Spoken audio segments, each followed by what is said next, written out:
Latur ST bus उलटली, 17 प्रवासी जखमी, 53 जण सुखरूप. लातूर मुरुड मार्गावरील घटना. सातारा जिल्ह्यातील कराड स्थानकातून सकाळी 11:15 वाजता लातूरकडे मार्गस्थ झालेली बस लातूर नजीक रामेगाव पाटी येथे बुधवारी रात्री 8 वाजता उलटली आहे. या अपघातात बसमधील 70 प्रवाशांपैकी 17 प्रवासी जखमी झाले असून 53 जण सुखरूप आहेत. खोदलेल्या साईड पट्टीमुळे अरुंद रस्त्यावर निसरड्या ठिकाणावरून बस अलगद उलटल्याने बहुतेकांना इजा झाली नाही. घटनास्थळी स्थानिक नागरिकांनी धाव घेत बसमधील प्रवाशांना बाहेर काढले. जखमींना रुग्णवाहिकेतून लातूरच्या शासकीय रुग्णालयात उपचारासाठी दाखल करण्यात आले. लातूर बार्शी महामार्गाचे सध्या काम सुरू आहे. तेथून लातूर अवघ्या 15 किलोमीटर अंतरावर असताना रस्त्यालगतच्या खोदकामांचा अंदाज अनेक वाहनांना येत नाही. शिवाय रस्त्यालगत दिशादर्शक फलक चिन्हेही ठेवण्यात आलेली नाही.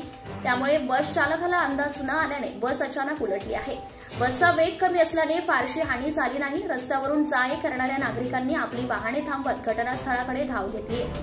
रात्रीची वेळ असल्याने बसमध्ये अडकलेल्या प्रवाशांचा आरडाओरडा सुरू होता. नागरिकांनी प्रसंगावधान दाखवत बसचा समोरील आणि पाठीमागील काच फोडून आत प्रवेश केला आणि एका प्रवाशांना बाहेर काढले आहे.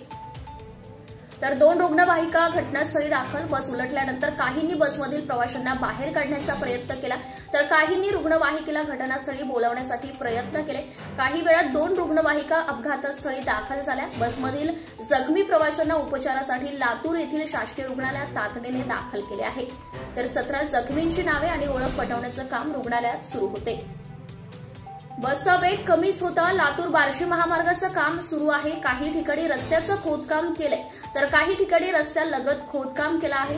याचा अंदाज घेत मी बसचा वेग कमी केला होता, मात्र अंधार असल्याने रस्त्याचा अंदाज आला नाही. शिवाय रस्त्यालगत दिशादर्शक फलक नसल्याने बस रस्त्यावरच उलटली, असं सदानंद मारुती लोंढे बस चालक यांनी सांगितलंय.